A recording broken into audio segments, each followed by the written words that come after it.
Jack Whitmore stood in the dimly lit bathroom, the flickering overhead bulb buzzing like an old wasp caught in a glass jar. The mirror in front of him had a long, jagged crack running diagonally across its surface, splitting his reflection in two. On one side, his tired eyes drooped with the weight of years. On the other, the image warped slightly around the large, purplish growth that sat squarely on his forehead, angry, swollen, and unavoidable. He leaned in closer, tracing the curve of the bump with his eyes, though he didn't dare touch it. Touching it always made it worse. Throbbing pain like a wasp sting, pulsing with every beat of his heart. He exhaled softly, fogging up the glass, and whispered to no one, "You again." His breath smelled faintly of stale coffee and nerves. He hadn't eaten breakfast, didn't feel like it. His stomach had been in knots since last night, ever since he laid out his clothes like a schoolboy, preparing for the first day of class. Dark slacks, button-up shirt, brown shoes that were 2 years out of style but still shined. And of course, his old navy blue ball cap. It was more than a habit now. It was armor. He stepped back from the mirror and straightened his shoulders. The bump looked even bigger when he stood upright. He hunched instinctively, letting the bill of the cap hide as much as it could. He moved through the apartment like a ghost, grabbing his coat, folding his resume one last time, stuffing it into a leather folder he hadn't used in years. Dust coated the top flap, and he wiped it with the sleeve of his jacket. There wasn't much to say on that paper, but he had hopes, not big ones, just enough to get by. Jack checked the time, 9:18 a.m. The interview was at 10. He had time, but not enough to think too hard. Thinking too hard was dangerous. It led him to places he didn't want to revisit. Outside, the Missouri sky was overcast and indifferent. Wind nipped at his ears as he walked to the bus stop, careful not to make eye contact with anyone. He kept his eyes low, watching the cracks in the sidewalk as though they held some kind of secret message. At the corner, a mother pulled her child closer as Jack passed. The boy stared, wide-eyed and confused. Jack heard the mother whisper, "Don't stare," but it was too late.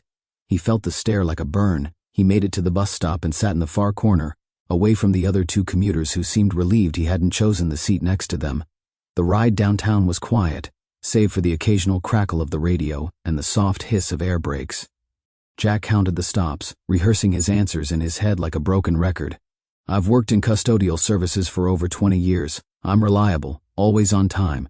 Yes, I'm comfortable with night shifts. No, the hat stays on." He stepped into the small hardware store's office just before 10. A young woman behind the desk smiled politely, but hesitated for a second too long. Jack noticed. He always noticed. She took his name, gestured to a chair, and disappeared behind a door labeled Management. The wait felt longer than it probably was. When a man in his 30 seconds finally emerged, bearded, confident, clipboard in hand, he extended a hand to Jack but barely made eye contact. "Jack, is it? I'm Derek, thanks for coming in." They went through the motions. Jack gave his practiced lines. Derek nodded, jotted something on the clipboard, occasionally glancing up. Never quite at Jack's eyes. "You've got a solid background," Derek said finally. "We're just looking for someone who fits the face of the store, you know? It's a lot of customer interaction." Jack's stomach dropped. He tried to nod like he understood, like it didn't matter, like he hadn't just been punched in the gut. "I totally get it," Jack said quietly. "We'll give you a call if anything opens up more behind the scenes," Derek added, his voice trailing off like even he knew how hollow that sounded. Jack stood, shook the man's hand, and left without another word. He didn't need to ask. He'd been here before. Different store, different manager, same result. Outside, the sky had started to spit rain. He didn't open an umbrella, didn't have one. The bill of his cap caught some of the drizzle, but not enough. Water dripped down his neck, chilled him to the bone. He walked instead of waiting for the bus. The rain hid the tears, which was convenient. He kept his head down, watching his shoes splash through puddles, listening to the sound of the world ignoring him. He passed a shop window and caught his reflection, just for a second. The bump, the hat, the hunched shoulders. A man trying not to be seen. He kept walking. Jack's apartment felt smaller every time he came back from the outside world. It was a one-bedroom unit on the second floor of an aging brick building, the kind with stained carpets and walls that echoed every footstep. The overhead lights flickered faintly, and the air smelled faintly of old coffee and microwaved dinners. As he closed the door behind him, Jack leaned against it, letting the weight of the day press him down. He took off his cap and looked at it in his hand for a long moment. It was worn at the edges, the navy fabric faded and soft like old denim. He set it down gently on the small kitchen table beside a cold cup of coffee he'd left earlier that morning. He moved to the window and parted the curtain just enough to peer outside. Across the narrow alley, the windows of other apartments glowed with life. Families preparing dinner, someone laughing at the television, a couple dancing in their living room. He pulled the curtain shut. That wasn't his world. The knock at the door was soft but insistent. Jack hesitated. No one ever came by, not really. For a second, his mind jumped to something irrational, bad news, someone from the store, maybe even Derek changing his mind. But that was nonsense. When he opened the door, Evelyn Carter stood there holding a small plate covered in foil. She wore her usual pink cardigan, her silver hair pulled into a bun that somehow made her look younger than her 70-something years. "I made banana bread," she said simply. "Thought you might want some." Jack gave a polite smile, stepping aside. "You didn't have to do that." "Of course I didn't," she said, walking in without waiting for an invitation. "But it doesn't mean I wasn't going to." She placed the plate on the counter, then glanced at the coffee mug and the resume folder still sitting on the table. "Job interview?" she asked gently. Jack nodded. "Didn't go anywhere." Evelyn sighed through her nose. "Their loss." Jack appreciated the way she didn't ask too many questions. She never stared at the bump. If she noticed it, she kept it to herself. "You know," she said, making herself comfortable at the table. "You can't let people decide your worth, Jack. The world's full of fools with shallow eyes." Jack sat across from her, running his hand over the table's edge. "It's not just the bump. I mean, yeah, that's part of it. But 20 years of pushing mops around doesn't exactly scream career material." "Maybe," she said, shrugging, "but it screams dependable. That should count for something." He didn't reply. She didn't press. After Evelyn left, Jack placed the banana bread in the fridge, though he wasn't hungry.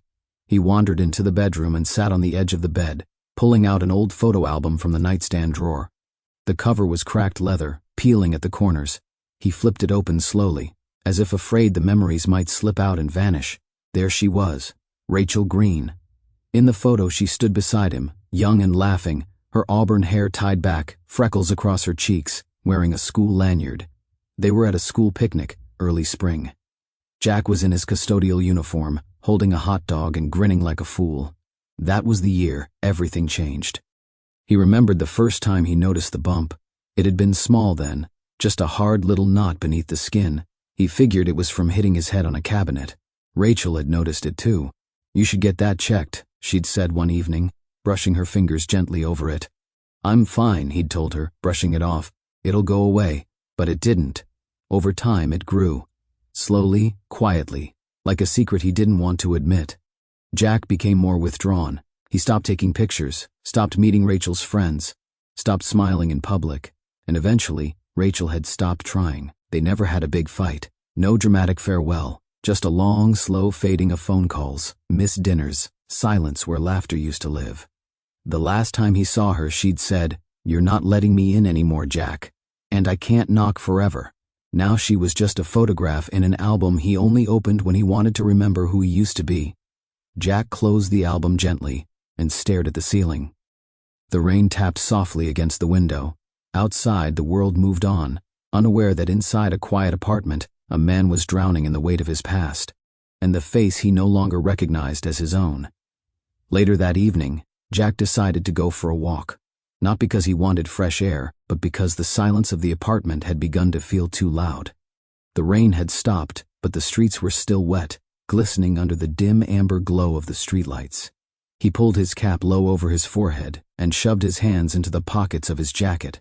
The familiar ache in his legs from walking all day settled in. But he didn't mind. Sometimes pain was better than stillness. At least it reminded him he was still here. As he passed a small corner store, he heard the unmistakable sound of muffled laughter. Teenagers. Jack instinctively angled his body away from the light, hoping to avoid notice, but it was too late. "Hey, look at that guy's head." Jack kept walking. "No, for real. It's like a second face. Gross." The laughter grew louder, cutting through the night like broken glass. Jack's shoulders tightened, his steps quickened, but he didn't look back. He didn't run either. He'd learned a long time ago that running only made it worse. He turned the corner and kept walking until their voices faded. His chest burned, not from exertion but from shame, from the kind of humiliation that didn't leave bruises, only invisible scars. By the time he got back to his building, the quiet was unbearable again. He didn't turn on the lights when he entered. Instead, he moved through the dark by memory, collapsed onto the couch, and let out a breath he didn't realize he'd been holding. The cushions sighed under his weight. His phone buzzed somewhere on the kitchen counter. Jack didn't move. He knew who it was. Emily. She'd texted again that morning. Another reminder about the wedding. "I'd love for you to be there, Uncle Jack. It won't be the same without you." He didn't answer. He never did. Eventually, he got up and retrieved the phone. His fingers hovered over the lock screen. Instead of opening the message thread, he tapped on the YouTube icon, more out of habit than intent. The app opened to a familiar thumbnail, a woman in a white coat, latex gloves on, standing beside a patient whose face was blurred for privacy. The title read, "Dr. Pimple Popper removes giant forehead cyst, 20 years in the making." He stared at it, then clicked. The video started with a calm, pleasant voice. "Hi, I'm Dr. Sandra Lee, and today we're treating a patient who's been living with a massive cyst on his forehead for over 2 decades. Jack watched. He watched as the man, probably in his 50s, sat nervously in the exam chair, hat in his hands, voice trembling. The camera zoomed in on the bump, not unlike his own, purplish, inflamed, obvious. And then, he watched it come out, cleanly, precisely, like something exorcised from the man's body and soul at once. When it was over, the man cried. Not from pain, from something else. Dr. Lee smiled and said, "You're not just going to look different, you're going to feel different." Jack didn't realize his eyes were wet until a tear dropped onto the screen. He wiped it away and replayed the video, then another, and another. He watched until the battery dipped below 10%, and even then he plugged the phone in and kept going. By 2 a.m. his eyes were red, and not just from screen fatigue. He stared at the last frame of one video, Dr. Lee standing beside another relieved patient, both smiling, and whispered into the empty room, "Maybe it's time." He hadn't thought about Rachel in a long time, not properly, not the way she used to be. Real, vivid, laughing at his stupid jokes and calling him out when he tried to dodge her questions. But ever since he watched those videos last night, it was like she'd been pulled back into the light, stepping out from the shadows of his memory where he'd buried her years ago. Jack remembered the first day they met. It had been spring, and the school where he worked had just finished repainting the cafeteria walls a painfully bright yellow.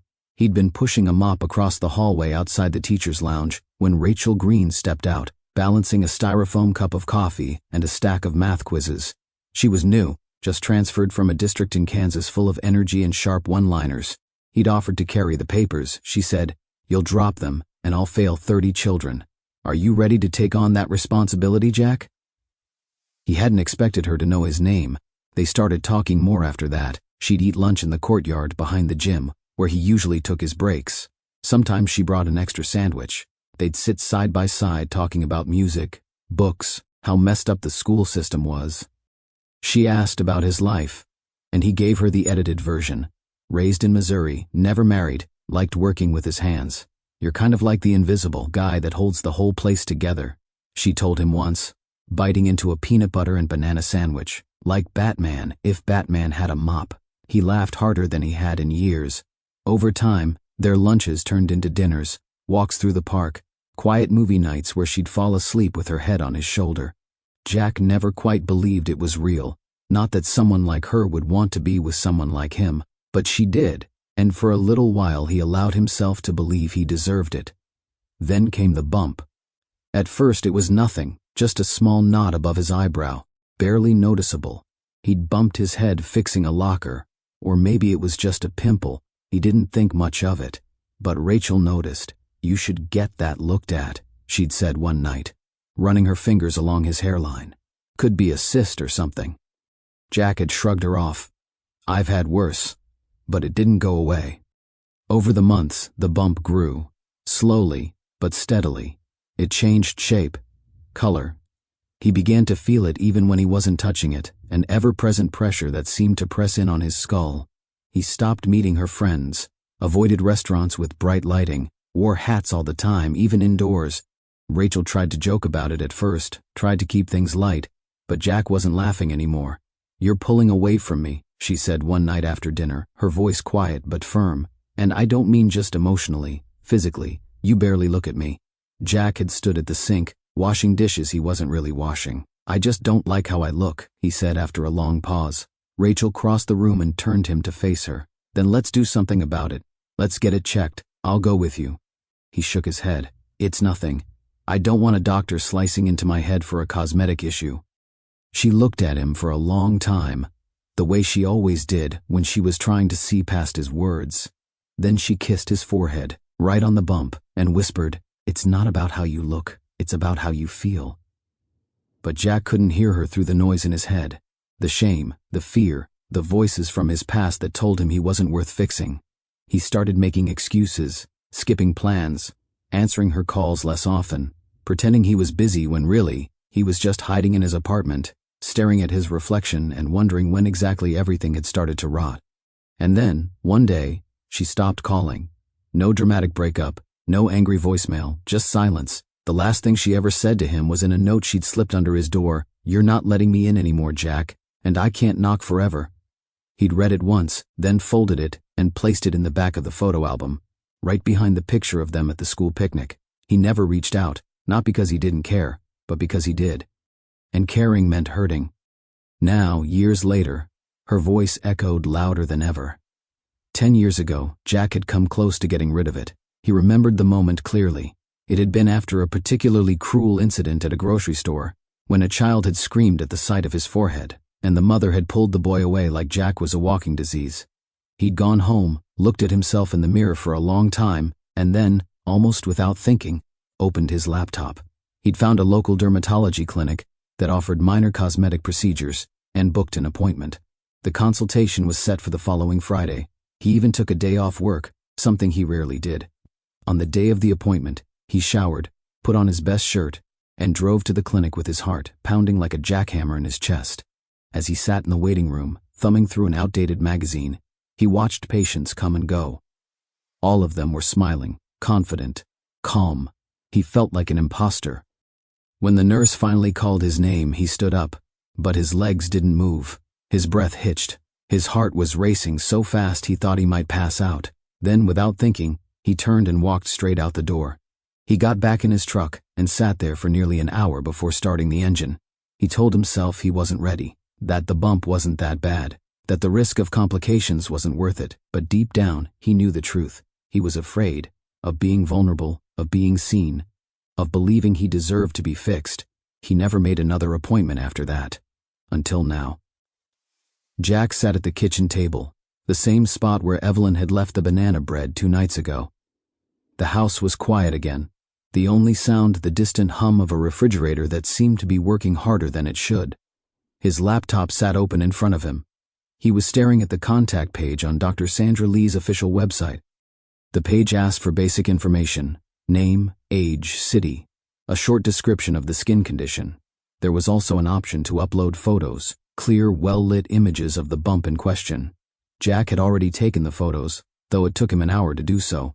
He'd tried to get the lighting right, setting up a desk lamp in front of the bathroom mirror. He took them without his cap on, forcing himself to look straight at the camera. Now they sat in a folder on his desktop, like loaded bullets waiting to be fired. He stared at the screen for a long time. What if they laughed? What if he wasn't accepted? What if the bump was worse than he thought? Something dangerous, something inoperable. But then he thought about the man in the video. The man who looked like him, who trembled in the chair but smiled when it was all over. He thought about Rachel, about Evelyn, about Emily's wedding in just a few weeks. He thought about the life he'd spent hiding, years lost to fear and silence. Jack moved the mouse, clicked upload, and selected the photos. He filled in the form. Name: Jack Whitmore. Age: 53. City: Springfield, Missouri. Description: I've had a cyst on my forehead for over 25 years. It started small but has grown significantly over time. It's painful when touched and has affected my confidence, my ability to work, and my willingness to engage socially. I've never had it treated. I'm ready now. His hand hovered over the submit button. It felt like standing at the edge of a cliff. He closed his eyes. Then he clicked. The screen refreshed, and a confirmation message appeared. Thank you for reaching out to us. Our team will review your submission and contact you shortly. You're one step closer to a new beginning." Jack leaned back in the chair, exhaling slowly. He hadn't realized he'd been holding his breath. He didn't know what would happen next. He didn't know if he'd be accepted or if anything would even come of it. But for the first time in a long, long while, he felt something new bloom quietly inside him. Hope. The days that followed moved like molasses. Jack checked his email every morning, then again at lunch, and once more before bed. Each time the inbox remained blank except for promotional spam and the occasional bill reminder. No reply from Dr. Lee's office. No phone call. No acknowledgement that someone had received his story, his photos, his plea. Still, he waited. He wasn't sure what he expected, that they'd see the pictures and respond instantly, eager to help him to fix the thing that had defined so much of his life. But the silence made him second-guess it all. Maybe they were backlogged. Maybe he wasn't a serious case. Maybe his submission had gone into the wrong folder. Or maybe he wasn't worth fixing. Jack spent most of his time by the window watching people pass below. Parents with strollers, students on bikes, mail carriers, delivery trucks, dog walkers. Everyone else moved like the world belonged to them. He, meanwhile, kept the curtains drawn halfway. Enough to see out. Not enough for anyone to see in. At night, he returned to Dr. Lee's videos. He'd seen most of them by now, even some of the older, grainier ones. He recognized the rhythms, the patient sitting nervously, the gentle voice of reassurance, the careful incision, the sudden release of pressure, and finally, the relief, the smiles, the tears. He couldn't imagine what that must feel like, to walk in with a burden and leave without it. To see your face, your real face, again after years of hiding. But as the silence stretched into a week, Jack began to feel foolish. Maybe it had been a mistake. Maybe he'd let a few YouTube videos fill his head with fantasies. Maybe Rachel had been right all along. He wasn't capable of letting people in, not even doctors. He poured himself a cup of coffee, black and bitter, and sat at the table where the laptop still rested. He hadn't shut it since the night he submitted the form. The banana bread from Evelyn had gone untouched. A soft mold had begun to creep along the edge of the foil. He hadn't had the heart to throw it out. He glanced at his phone. Still nothing. He picked it up and scrolled through old messages. Most were from Emily. Uncle Jack were thinking of doing the wedding at Lake Stockton. "You always loved it there, remember? I hope you'll come. Mom says she hasn't seen you since her birthday 3 years ago. I know you don't like crowds, but it would mean a lot. To all of us. To me." He remembered the last time he saw Emily in person. She was in college, visiting during spring break. She had brought him a coffee and sat cross-legged on the floor of his apartment like she used to when she was a kid. Back then, the bump had still been small, easy enough to hide under a cap or let slip unnoticed. But she saw it. Of course she did. She didn't say anything, but she looked at him longer than usual. Her eyes kind but curious. He remembered the way she said goodbye. "You know, I think you're the bravest person I know," she'd said softly. "But it's okay to not always be strong." He didn't reply, just hugged her quickly and shut the door before she could see the tears gathering. Since then, he'd missed 3 holidays, 2 birthdays, and 1 funeral. His brother's. He couldn't bear the thought of showing up like this, looking like a stranger even to those who loved him. Maybe that's why the silence from Dr. Lee's office hurt so much. It felt like confirmation that no one wanted to deal with what he'd become, that the world had passed him by, and now even the people paid to care didn't. He stood, restless, and paced the small apartment. His hands trembled, not from illness but from something deeper, a low hum of anxiety that never fully went away. He rubbed the base of his neck, where the tension always lived. What if they never replied? What if this was it? He'd made the effort, he'd opened the door, and once again, there was no one on the other side. Jack returned to the laptop, moved the cursor, refreshed the browser, checked his email again. Nothing. He closed the screen and sat in silence, staring at the blank wall in front of him. Somewhere in the distance, church bells chimed 6 times. The sun was beginning to set, casting long golden slivers through the half-open curtain, and still, Jack waited. The next morning, Jack was still sitting at the table, sipping lukewarm coffee and debating whether to delete the email draft he'd started. One that simply read, "Just wondering if you received my submission." The phone rang. He stared at it. It rang again. He hesitated, then picked it up, voice dry from too much silence. "Hello? Hi, may I speak with Jack Whitmore?" A warm, professional voice, female, calm.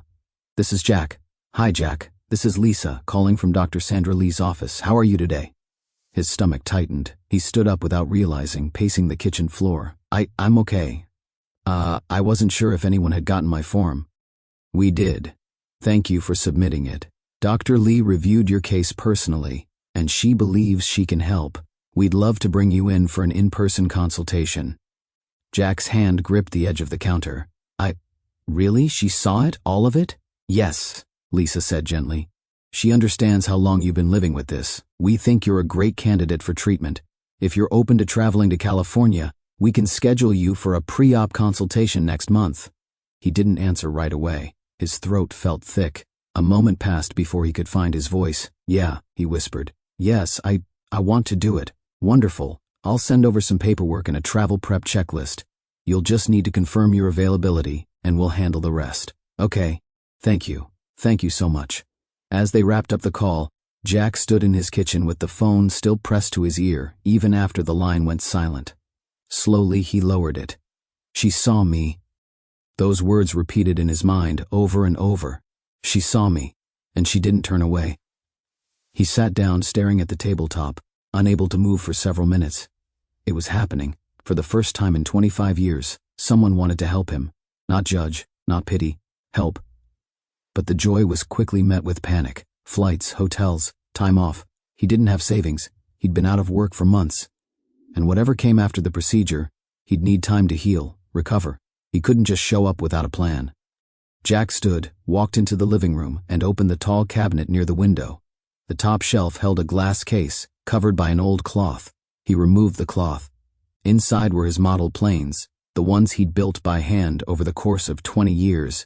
B-17 seconds, F-14 seconds, a dusty replica of the Spirit of St. Louis.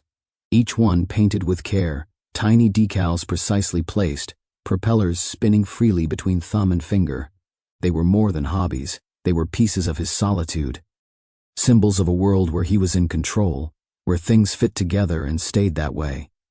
Jack opened the case, reaching for the P-51 Mustang. It had taken him 6 months to finish. The paint still gleamed silver, the tiny pilot frozen mid-flight. He held it in both hands, weighing it. This one would sell well, so would the others. He didn't need all of them, he didn't need the case, he needed a future.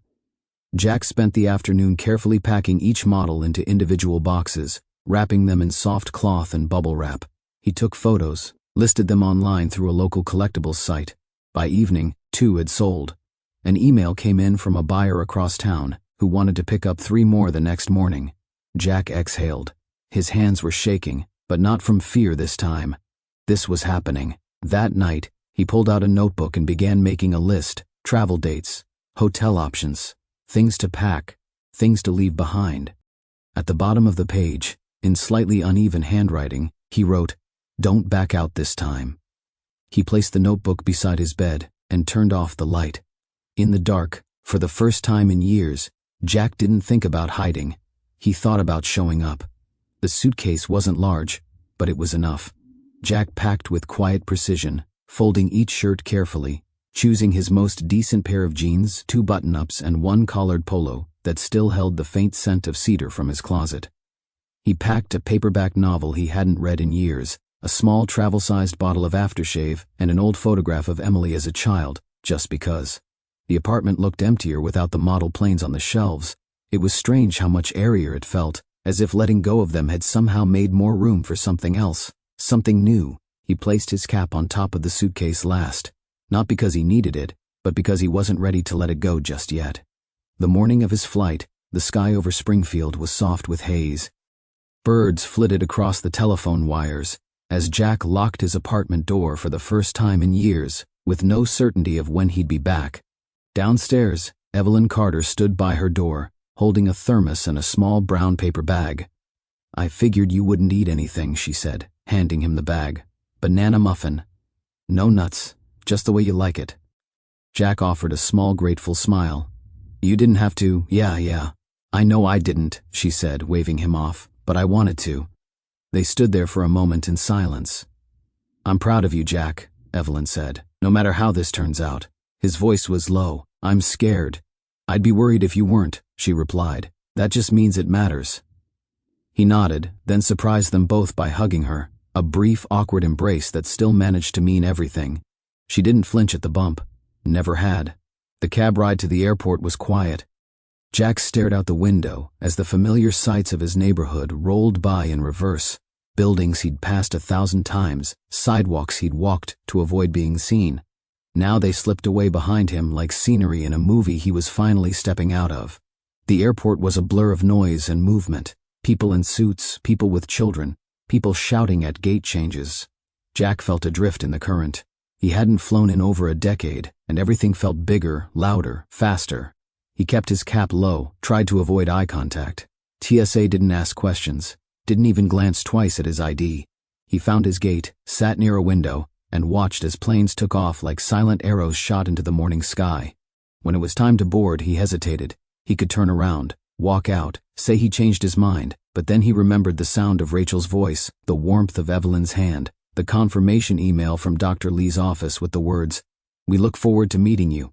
He stepped onto the plane. The flight to California was smooth, uneventful. Jack kept his hands folded in his lap, knees stiff, eyes fixed on the cloud cover outside. Every now and then he glanced at the seat beside him, empty. He was grateful for that. When the captain announced their descent into Los Angeles, Jack felt something catch in his chest. Not fear exactly, but something close, awe maybe, or the realization that the next time his feet touched the ground, nothing would be the same. As the plane broke through the clouds, the sprawl of the city unfolded below like a living mosaic, sunlight bouncing off glass towers, highways stretching like arteries, neighborhoods tucked between hills and palms. It looked enormous, overwhelming, free. Jack leaned closer to the window, his forehead nearly pressing the glass. In that moment, for the first time in 25 years, he didn't think about how his forehead looked from the outside. He just watched the city rise to meet him. The clinic was tucked into a quiet corner of a modern medical complex just outside Pasadena. The building had clean glass windows, well-tended landscaping, and a parking lot full of SUVs and electric cars. To Jack, it looked more like a boutique hotel than a place where lives quietly changed. He stepped through the sliding doors and a rush of cool, citrus-scented air greeted him. The waiting room was spacious and bright. Sunlight spilled across sleek chairs and polished floors. A woman at the front desk looked up and smiled warmly. "Hi there, you must be Jack." He blinked, surprised. Yes, that's me, welcome. We've been expecting you. I'm Alyssa. Dr. Lee will be with you shortly. Can I get you some water or tea while you wait?"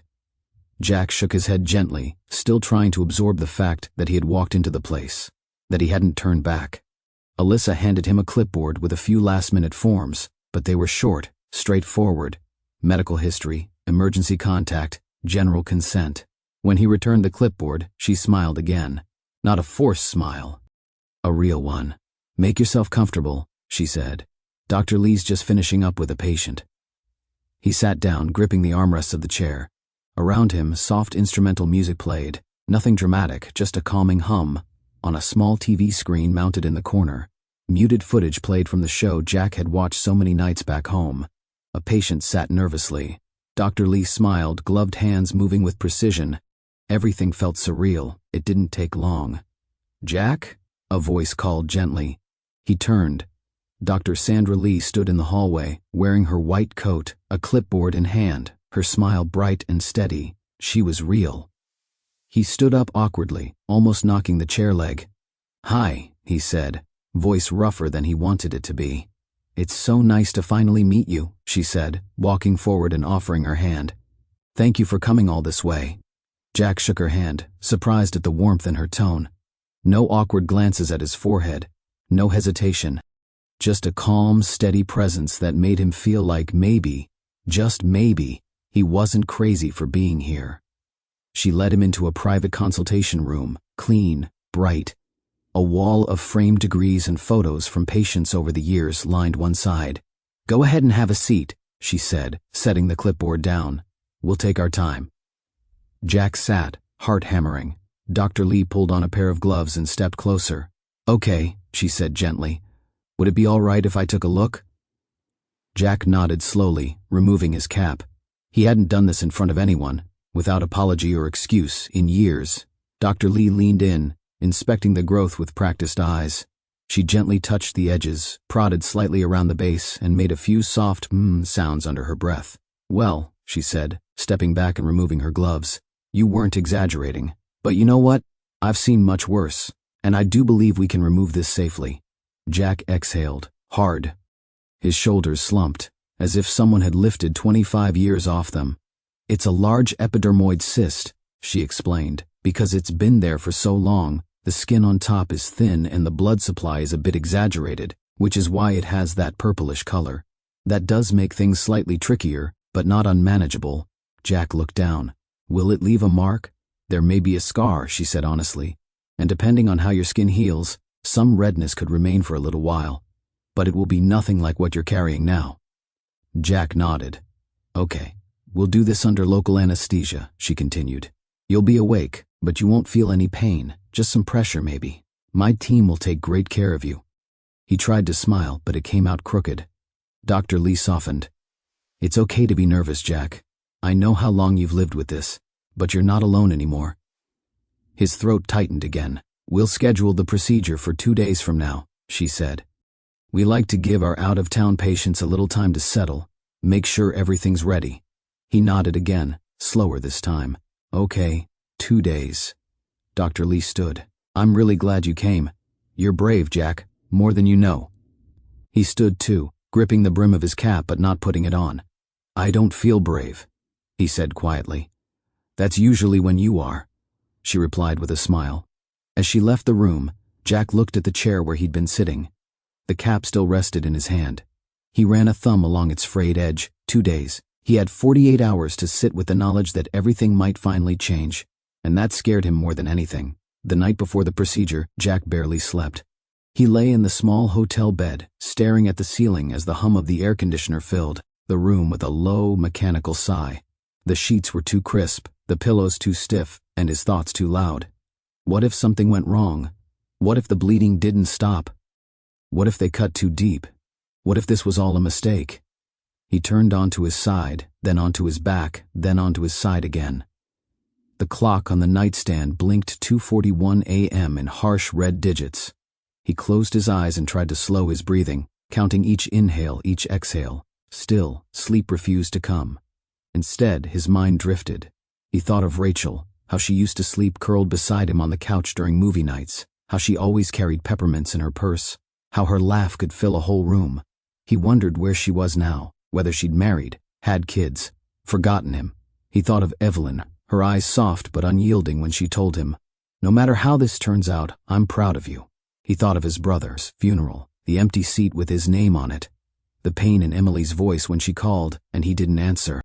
By 4 a.m., he got up, took a hot shower, and dressed slowly, buttoning each shirt button with a kind of reverence, as if he were suiting up for something sacred. At 6:15, he called for a rideshare. The driver barely spoke, and Jack was grateful for the silence. He arrived at the clinic before the doors even opened. The sun was just rising, casting long amber shadows across the pavement. Birds chirped from a nearby tree. The air smelled faintly of eucalyptus. He stood outside, holding his cap in one hand, the other buried deep in his pocket. His palms were sweating. His heart thudded in his chest like a nervous drumbeat. When the door finally opened and Alyssa waved him in, it felt like stepping into another world again. The same quiet music played, the same soft lighting. But today, it all felt closer, more real. "Good morning, Jack," Alyssa said warmly. "You ready?" He gave a small, unconvincing nod. "As I'll ever be. Dr. Lee is getting everything prepped. You'll be in procedure room 2. We'll get you settled in first." She led him down a hallway that smelled of antiseptic and citrus, into a small room where a surgical chair sat beneath a glowing overhead light. The chair looked more like something from a dentist's office than an operating table, but still, his stomach twisted at the sight of it. "Go ahead and sit," Alyssa said gently. "I'll grab the nurse and Dr. Lee." Jack lowered himself into the chair slowly, gripping the armrests like a man expecting turbulence. A few minutes later, Dr. Lee entered, wearing scrubs and a calm, confident expression. "Well, here we are," she said, pulling on a pair of gloves. "You made it." Jack nodded, his throat dry. "I didn't sleep," he admitted. "I'd be shocked if you had," she replied kindly. "It's completely normal. Is it going to hurt?" "You'll feel some pressure," Maybe a little tugging, but no pain, I promise. And if at any point you need a break, just let me know. We go at your pace." Jack nodded again. Dr. Lee placed a gentle hand on his shoulder. "You've carried this for a long time. You're doing the hard part already, showing up." He looked at her, something tight breaking inside him. "I almost didn't. But you did," she said. "That's what matters." As she turned to prepare her tools, a nurse entered the room and began setting up trays. Scalpels, gauze, vials, syringes. Jack glanced at the instruments and quickly looked away. He tried to focus on his breathing, steady and slow. The nurse swabbed his forehead with antiseptic, cold, sharp-smelling, and Jack winced at the sting. Dr. Lee returned, syringe in hand. "Okay," she said gently. "A little pinch now, just to numb the area." Jack closed his eyes as the needle entered his skin. It burned briefly, but faded quickly. She worked methodically, applying several numbing injections around the perimeter of the bump. "Doing great," she said as she worked. "Just another minute and we'll let that settle." He didn't respond. He was too focused on the sensation, how his forehead had already started to feel far away, distant, like it belonged to someone else. As Dr.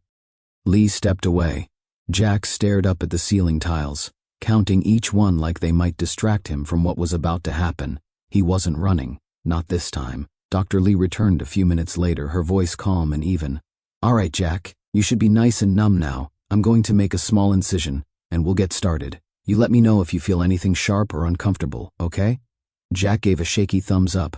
He didn't feel the first cut, just a dull tugging sensation, a strange awareness that something was happening on his skin without pain. His mind floated somewhere between presence and absence, too alert to dissociate fully, too numbed to feel each step. He kept his eyes fixed on the ceiling, focusing on his breathing, counting seconds in groups of 10. The soft hum of the overhead light and the gentle scrape of metal against metal filled the room. "Doing great," Dr. Lee said. "You're doing just fine." Jack clenched the armrest tighter as she worked. He could hear her narrating softly, not for him, but likely for the camera in the corner. Words like capsule, epidermoid sac, built-up keratin, clinical terms that only half registered in his brain.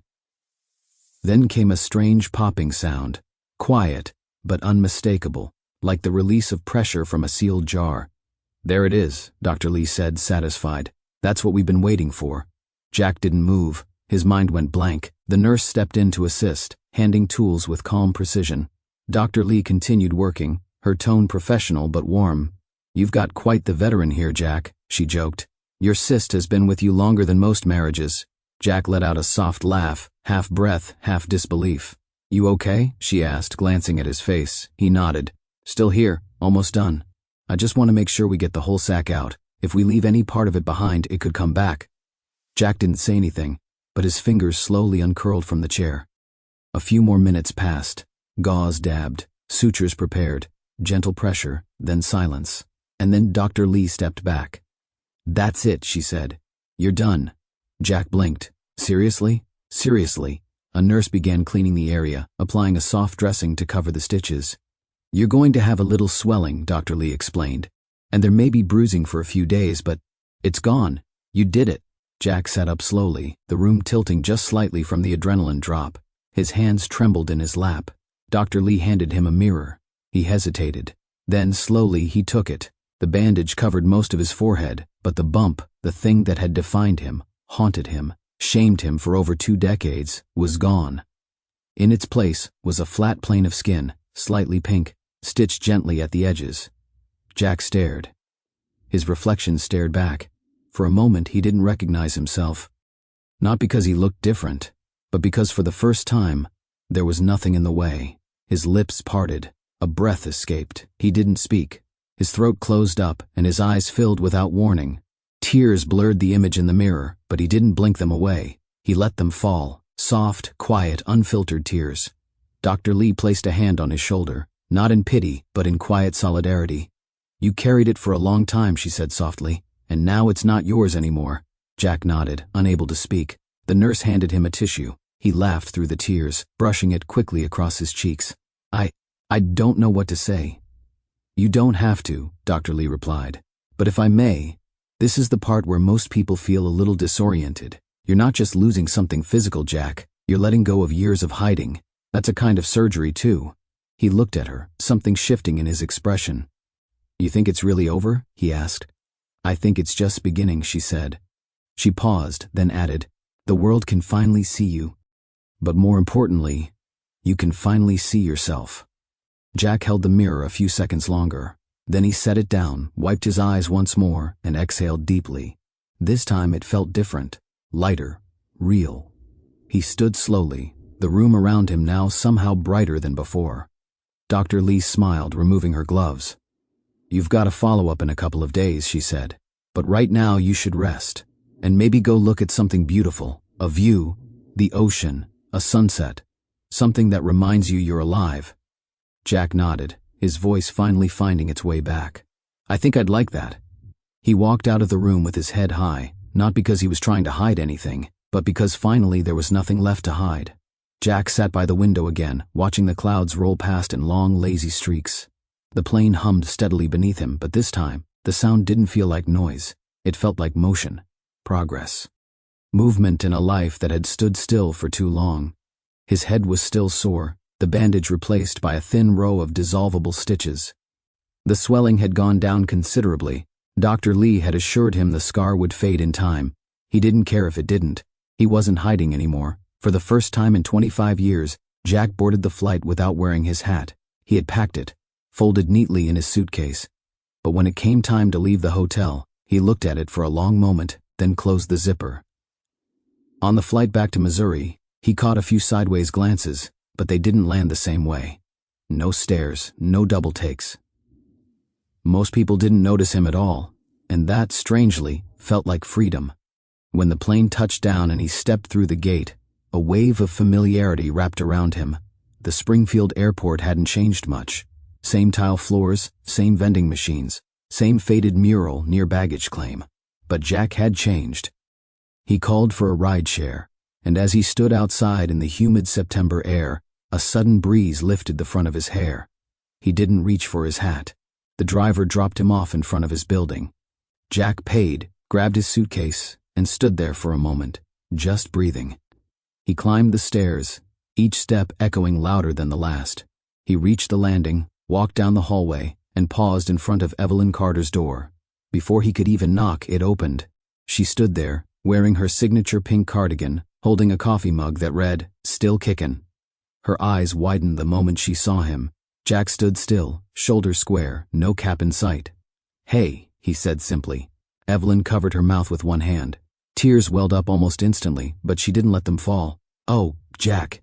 He nodded, swallowing the lump in his throat. "It's gone." She stepped forward, reaching up, not to touch but to look more closely. "I can see that." He smiled. "A small one, but genuine. You look like you," she said, her voice soft with awe. "I mean, you always did. But now the world can catch up." Jack let out a breath, his chest loosening. "It still feels weird, like I keep expecting to see it in the mirror." Evelyn stepped aside, gesturing toward her door. "Come in, tell me everything." They sat at her kitchen table, where the scent of cinnamon and fresh toast hung in the air. Jack shared the story. Not every detail, but enough. The clinic, Dr. Lee, the moment with the mirror. Evelyn listened, nodding, occasionally wiping at her eyes with a napkin she pretended was for her coffee cup. "I hope you know how proud I am of you," she said when he finished. "Not because it's gone, but because you did it scared." Jack looked down at his hands. "I was tired of being invisible." "You were never invisible, Jack," she said gently.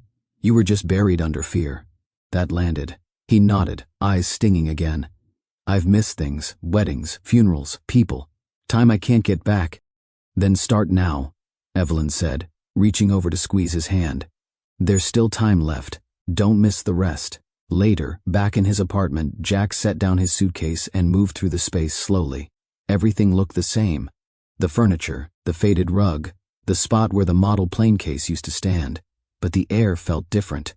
He walked into the bathroom, turned on the light, and looked into the mirror. This time, the reflection wasn't split by a crack. It was whole. That night, after unpacking and showering, Jack sat at his small kitchen table with a blank sheet of paper in front of him. He had considered sending an email, maybe even a message through the clinic's website. But something told him this moment deserved more than just digital words. He picked up a pen and began to write. "Dear Dr. Lee, I don't know if you remember every patient, but I'll never forget you. 25 years is a long time to carry something. I didn't think I'd ever be free of it. I didn't think I deserved to be. But you saw me when I was still hiding. You treated me with respect before anything changed on the outside. That means more than I can say. I came to your clinic hoping to look different. I left feeling like a different man. Thank you for your skill, your kindness, and for reminding me that it's never too late to come back to life. With all my gratitude, Jack Whitmore. He folded the letter carefully, slid it into an envelope, and placed it beside his keys. The next morning, something happened that would have felt impossible just weeks ago. Jack went outside without his hat. He didn't think about it. He didn't check the mirror 6 times. He didn't scan the sidewalk for judgmental glances. He just grabbed his jacket and walked to the corner cafe. It was cool out, the early fall air crisp but not biting. The wind caught his hair slightly, but he didn't pull it down. He ordered a coffee, chatted briefly with the barista, and sat near the window where morning sunlight streamed across the floor. People passed by outside. A few glanced in. No one stared. Jack watched them for a while, then looked down at his coffee and smiled. It was the first time in years he had truly felt present, not as a shadow, not as a man dodging reflections or sidelong glances, but as himself. When he returned home, his phone buzzed. A message from Emily. Uncle Jack, I know it's been a while, but I wanted to tell you that we're sending out the final invitations this week. I still have one with your name on it. I hope you'll come. We'll be at Lake Stockton. Just like the old days. I'd love to dance with you again. Love, M. Jack stared at the message for a long time. There had been so many times in the past when he would have let a text like that sit unanswered. So many moments he'd chosen silence, distance, fear. But not today. He opened the reply window, typed 2 words, "I'll be there," and hit send. The message was gone in a second, but its weight lingered in the air, like the smell of rain after a dry season. Jack sat back in his chair, arms resting on the windowsill, and watched the world go by. Not as an outsider, but as someone who was, finally, ready to step back into it. The road to Lake Stockton wound through fields just beginning to turn gold with autumn. Jack drove with the windows down, letting the breeze rush in and carry the scent of dry leaves and distant bonfires. He hadn't been here in over a decade, but the curves of the road remembered him. Every hill, every fence line, every rusting barn along the way whispered, "You've been gone. Welcome back." His car pulled into the gravel lot near the edge of the lake just as the sun dipped low, casting long amber streaks across the water. The wedding was already in motion. Chairs were arranged in neat rows facing a white trellis dressed in flowers. Twinkling lights had been strung through the trees, and soft instrumental music floated through the air from hidden speakers. He sat in the car for a moment longer, engine off, heart racing.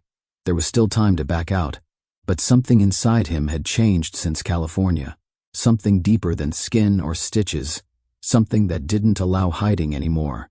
He got out, no hat, no sunglasses, just a clean button-up slacks and the same quiet strength that had carried him through the operating room. As Jack walked toward the gathering, a few heads turned. Some looked at him and blinked, unsure. Others narrowed their eyes, the flicker of recognition rising like a tide. Then, from across the lawn, Emily saw him. She was in mid-conversation with one of the bridesmaids, holding a bouquet of soft lavender and ivory roses. Her hair was pinned up in soft curls, and her dress shimmered in the setting sun. When she saw Jack, her entire expression changed. She didn't hesitate. She ran. He barely had time to open his arms before she was there, wrapping him in a hug so tight it knocked the air from his lungs. "Uncle Jack," she whispered, burying her face into his shoulder. "You came." Jack held her tightly, his hand shaking as it rested on her back. "I told you I would," he managed. She pulled away, looking up at him with tears in her eyes and a trembling smile. "You look," she started, but stopped herself. "You look like you." He smiled. "It's good to see you, kiddo. I'm not a kid anymore, I know, but let me pretend a little longer." She laughed through the tears, then grabbed his hand and pulled him toward the rest of the guests. "Everyone's going to lose their minds," she said. "I'm not sure I'm ready for that. Too late." As they moved through the crowd, heads turned. Conversations paused. Some gasped, some whispered. A few came forward immediately, cousins, aunts, greeting Jack with warm smiles and words of disbelief. One uncle said softly, "We thought you weren't coming." Jack simply replied, "Neither did I." No one asked about the bump, No one stared at the scar. They just looked at him, really looked, and welcomed him back into a family he had thought he'd lost. As the sun dipped lower and the ceremony began, Jack took a seat in the back row, hands resting on his lap, heart still beating like a drum but calmer now. He wasn't hiding in the shadows anymore. He was there. He was part of it. The ceremony unfolded under the golden sky, the lake behind the altar shimmering like glass. Jack sat quietly in the back, watching Emily stand hand in hand with her partner, her face glowing with happiness. Every once in a while she glanced over her shoulder at him, and when she did, he gave her a small, steady nod. She was radiant, strong, beautiful, and he felt proud in a way that words could never fully carry. When the vows were spoken and the crowd erupted in applause, Jack clapped too, softly but earnestly. He felt like a man slowly thawing after a long winter. Every smile, every laugh, every tear falling around him chipped away another piece of the shell he had worn for years. Later, under strings of white lights and soft jazz music, the reception began. Plates of food, toasts raised, dancing feet on wooden floors. Jack stayed on the outskirts at first, sipping sparkling water and enjoying the distant sound of laughter. He didn't feel the need to fill space. Just being there was enough. Then Emily took the microphone. She stood in the middle of the dance floor, bouquet in hand, hair now loose and tumbling over her shoulders. "Hi everyone," she said, her voice amplified gently through the outdoor speakers. "I promise not to give a long speech, but there's one thing I have to say tonight." The music faded into a hush. Guests turned toward her, glasses in hand, eyes attentive. "I've waited for this day my whole life," Emily continued, "and I'm grateful for every person here. But there's one person I never thought I'd see standing in this crowd. Someone who meant the world to me as a kid, and still does." Jack froze. Emily turned to face him, her voice clear and steady. "My Uncle Jack taught me how to ride a bike. He used to sing Elvis songs off-key in the car just to make me laugh, and for a long time I didn't know why he disappeared. I just knew I missed him." A few murmurs rippled through the crowd, but sometimes, she went on, people disappear not because they don't care, but because they're carrying something too heavy for anyone else to see. And when they finally find the strength to come back, all we should do is open our arms. She lifted her glass, to coming back, and to never letting go again. The guests echoed softly, to coming back. Jack couldn't move. He didn't realize he'd been holding his breath until Evelyn, who had somehow slipped into the seat beside him, took his hand gently and whispered, "Go on, let them see you." Emily set her glass down and walked across the dance floor. She held out her hand to Jack without a word. He stood slowly, heart pounding louder than the music now starting again behind them. As he stepped into the lights, the applause that rose around him wasn't loud or forced. It was warm, honest, healing. He took Emily's hand, and together they began to dance. Neither of them were very good at it. Jack stumbled a bit on the turn. Emily laughed and stepped on his foot, but none of that mattered, because for the first time in decades, Jack was present. Not hidden, not ashamed, just there. When the song ended, she kissed his cheek and whispered, "I'm glad you came back." "So am I," he whispered back. As the evening drew to a close, guests gathered near the edge of the lake for the final moment of the night, fireworks. Jack stood near the water, hands in his pockets, looking up at the open sky. The first explosion lit up the darkness in brilliant blue and gold, then another, and another. Reflections rippled across the water's surface like dreams just waking up. He felt someone step beside him. Evelyn. They didn't say anything for a while. Then Jack whispered, almost to himself, "I'm still here." Evelyn nodded. "Yes, you are." And for the first time in years, Jack believed it. The morning sun crept in through the blinds, painting long golden stripes across Jack's bedroom floor. A soft breeze fluttered the edge of the curtains. Birds chirped faintly outside, a familiar melody, almost forgettable in its normalcy. Jack stirred awake, not with a jolt, not with dread, just a quiet breath and the comfort of a new day. He sat up slowly, stretching his arms overhead. The joints in his shoulders cracked, and he chuckled softly. 53 wasn't young, but today it didn't feel old either. In the kitchen, he made coffee the way he always had. 2 scoops of grounds, a dash of cinnamon, a clean ceramic mug. The ritual never changed, but this morning, the air around it felt lighter, less burdened. As the machine gurgled and hissed, Jack wandered into the bathroom. He flipped on the light and stood before the mirror. For a long moment he didn't move, No hat, no hesitation, just Jack. His reflection met him without judgment, without shame. The scar on his forehead had faded slightly, now just a thin pink line stretching across smooth skin. The rest of his face was the same, aged, worn, but clearer, more open. He leaned in a little closer, then smiled. It wasn't a big smile, not one meant for show. It was small, quiet, real. For years Jack had avoided mirrors. Now he looked at one every morning, not to inspect but to greet. Back in the kitchen, his coffee was ready. He poured it, sat at the small dining table, and opened his laptop. A few unread emails blinked in the corner of the screen. One caught his eye. Subject, interview opportunity. Harrington Hardware. He clicked it open. Hi Jack. Thank you for applying for the custodian position at Harrington Hardware. We were impressed with your background and would love to invite you for an in-person interview this Friday at 10 a.m. Let us know if this time works for you. We look forward to meeting you. Best regards, Clara Benton. Hiring manager. Jack stared at the message for a moment. Then he smiled again, this time a little wider. He didn't rush to reply. Instead, he reached for the worn leather journal he hadn't opened in months. He flipped to a fresh page and began to write. September 21st. I looked in the mirror today and didn't look away. The scar is still there, so is the rest of me. And for the first time in a long, long time, that feels like enough. There's a job interview waiting. I don't know if I'll get it, but I'm going. I'm not hiding anymore. The world feels the same, but I'm walking through it differently, lighter, quieter, free. He closed the journal, took another sip of coffee, and let the silence stretch around him like sunlight. Friday arrived with a pale blue sky and a breeze that carried just the faintest hint of fall. Jack stood in front of his mirror one last time before heading out, not out of doubt, but out of ceremony. No hat, no second guesses. He adjusted the collar of his shirt, ran a hand through his hair, and nodded once to his reflection. You've got this. The ride to Harrington Hardware took less than 20 minutes. It was a modest building tucked between a bakery and a laundromat, the kind of place Jack had driven past 100 times without ever noticing. But today, it felt like a threshold. He stepped through the glass doors into a small, clean lobby. A young woman at the front desk smiled. Hi there. You must be Jack Whitmore? I am. Great. Clara will be out in just a minute. He sat down, folding his hands in his lap, calm but alert. He no longer fidgeted or stared at the floor. Instead, he looked around.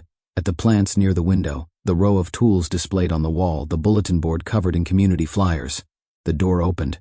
Jack? A warm voice called. A woman in her 40s, dressed in business casual, extended a hand. Clara Benton, she said. Thanks for coming in. Pleasure to be here, Jack replied, shaking her hand firmly. They walked together into a small office, the kind with a plastic nameplate on the door and a coffee machine humming in the corner. The interview began. Questions about experience, reliability, attention to detail. Jack answered with clarity, honesty, and confidence. He didn't oversell, he didn't hide, he simply told the truth. And for the first time in years, someone listened without looking through him. Clara nodded often. She smiled. She asked follow-ups not out of politeness, but out of real curiosity. You've been in this line of work a long time, she said. I have, Jack replied, and I'm ready to get back to it, fully. They wrapped up 15 minutes later. We'll be in touch soon, Clara said. But I have to say, you made a great impression. Jack thanked her and left the building, stepping back into the sun. He didn't check his phone. Didn't wonder what people were thinking. He just walked. A few blocks away, he passed a city park and decided, on a whim, to stop. There were children playing, near the fountain. A man tossing a frisbee to his dog. A young couple sitting on a blanket, heads tilted together. And somewhere, faint but present, music drifted from a speaker tucked in someone's bag. Jack sat on a bench beneath an old oak tree. For a while he didn't do anything, just breathed, just existed. He watched the wind move through the leaves, and the way the light caught on water. He let the world be what it was, loud, messy, beautiful, and he didn't feel apart from it anymore. He was in it, of it. The afternoon sun slanted across his face, warming his skin. He tilted his head upward, eyes closed, letting the light touch every part of him. For so many years he had shrunk from brightness. Now he sat in the center of it, and smiled.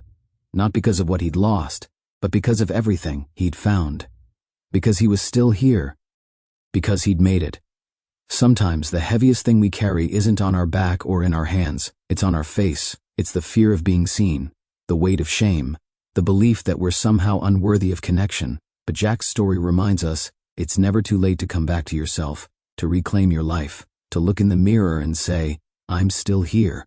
So take a moment and ask yourself, what part of you have you been hiding from the world? And what might happen if you let it be seen? Let that question sit with you. Maybe today is the first day of your return too. If this story moved you, if you saw a piece of yourself in Jack, share your thoughts in the comments below. We read every one. And if you want more stories like this, stories that heal, inspire, and go deep into the heart, don't forget to like, subscribe, and turn on notifications. There's more to come, and we'd love to have you with us.